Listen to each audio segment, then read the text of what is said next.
All right.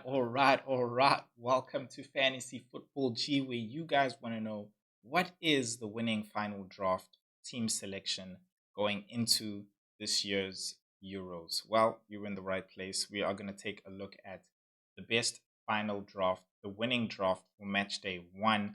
And I don't know about you guys, but I took a look at those prizes. And let me tell you something. I'm all here for the love of fantasy, but hey, I want to win me a trip to Dubai. Sorry, Qatar, and yeah, take my wife, take my little one as well. So, without any further ado, let's get into it and reveal the winning draft team selection going into match day one.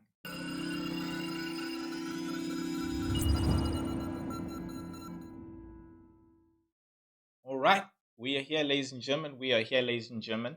Now, remember, this team is based off a strategy. All right, this is based off a strategy of I'll leave that in another video for you to actually see right at the end of this video. And the first thing we're going to do is reveal the goalkeepers, and we'll go through this team nice and easy for you guys so you can actually see what we've done as well. And first, we have the keepers is Verbruggen from Netherlands and Bayinda on the bench there.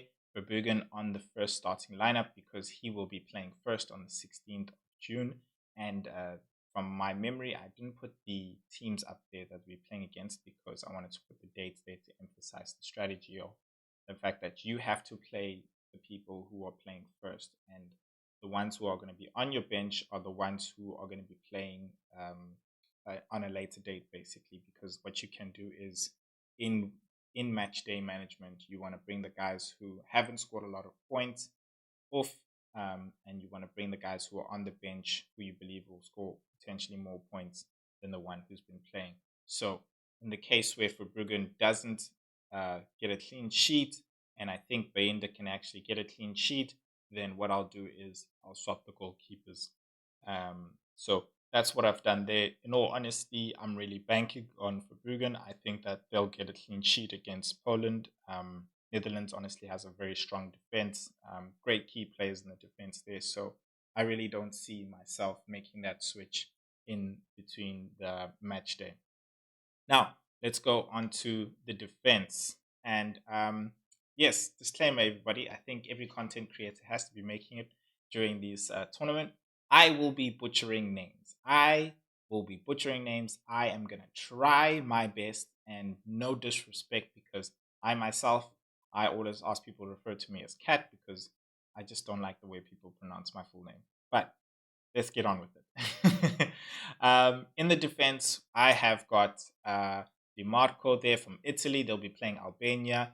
Mitchelstadt, they'll be playing Scotland in the first game. France versus Austria. So I have Theo Hernandez, and then I have Face there from Belgium. And you will notice they're all playing, of course, as well on different dates there.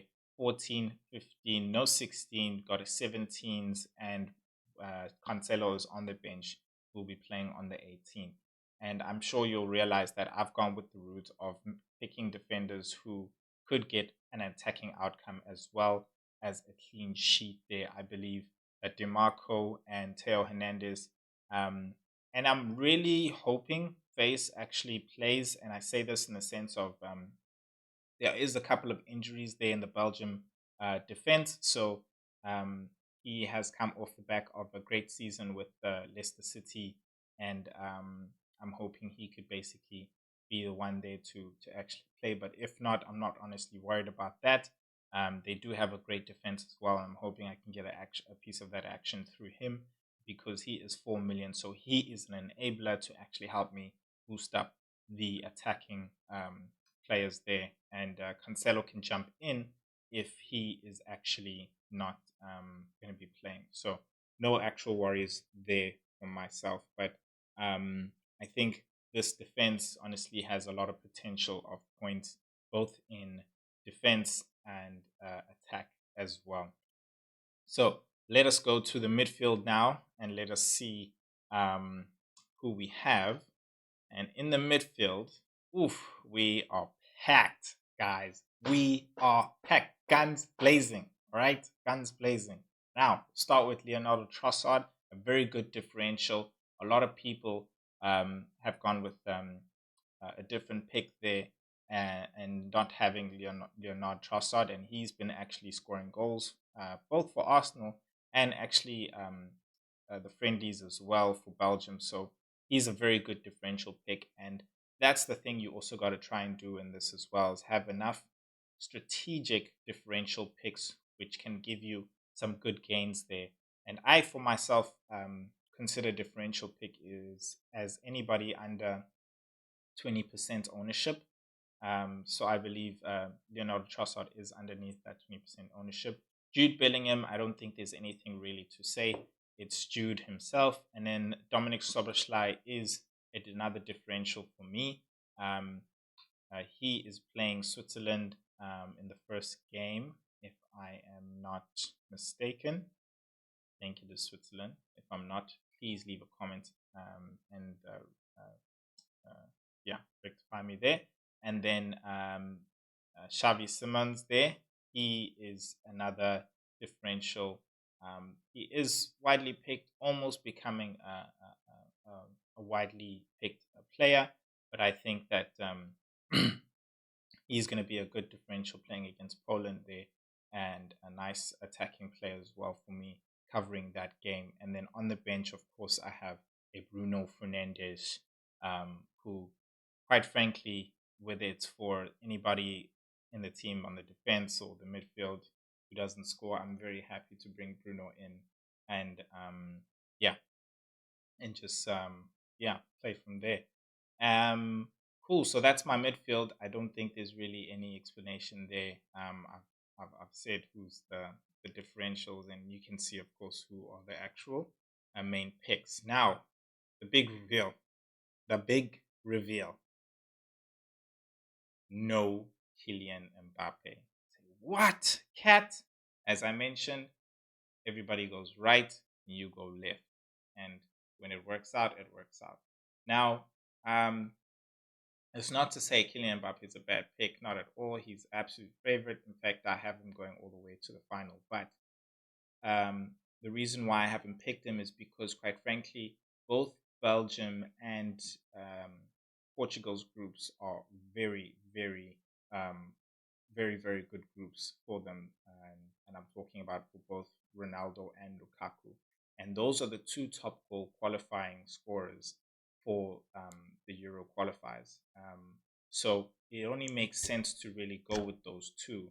Now, you're probably saying, why aren't you mentioning Kane? Well, sacrifices, guys. Both sacrifices and strategical differentials had to be made. And I think having that, not having three prime strikers allows me to boost up in the midfield and still have a good picks like other prime midfielders being Jude and Fernandez. And in my opinion, on all honesty, Depay honestly is a really good pick there. I did think of Federico Chiesa from Italy because they're also playing Albania, but having watched their games, he's not, in my opinion, highly attacking to the point of really being one of the people who are going to be scoring. He seems to be um, the assist man. He's never really at the end of the balls, really, of an assist. So I felt like, no, I actually want to have my guys score. And Depay actually had a really great couple of chances, a goal disallowed, and he had an assist in his previous game. I can't remember. I think it is against Iceland or Ireland, one of the two. So I think that's going to be a great way to cover. Now, yeah, this is my team. Having the dates there, I want to talk about captaincy strategy here, which should be very clear with the captaincy armband on Mitchell start. On day one of match day one, I will be having captaincy on Mitchell start. On day two, I will have it, of course, on Dominic Szoboszlai. You get extra bonus points, of course, for not necessarily bonus points, but just extra points for scoring goals from outside. He's the talisman of Hungary, and basically also the penalty taker as well as set piece takers as well. So everything really runs through him. And if that doesn't work out, then on the 16th, I have Jude Bellingham or Memphis Depay. It depends on which defense I think is going to be a lot more vulnerable between Poland's defense and Serbia. I think it will be Serbia's only because I think Chesney there with Kivio and crew, on their day they can keep out some guys and maybe decrease the amount of goals that go in. So I think I might put it on Jude, who's mainly always, if not involved in the goal, he's also the one scoring the goals as well. And then on the 17th, this is where the differential really comes in. The 17th is when Kylian Mbappe plays, and so you'll be playing Lukaku as the captaincy on the 17th. And then this is where your backup comes in. You have both Cristiano Ronaldo and Bruno Fernandes that you can actually bring in and captain. And between the two, quite frankly, it's your pick. Cristiano Ronaldo is scoring goals. Honestly, you wouldn't say he's older than 35 the way he's scoring. So if you're feeling like you want to be a bit more secure, not just in terms of minutes, but also goal involvement, then you can go ahead and select Bruno Fernandes. Yeah. So that is the team, the winning team for the Euros match day one. Best way to get a good start into the Euros. And if you're wondering, Wildcat, that's a really good team.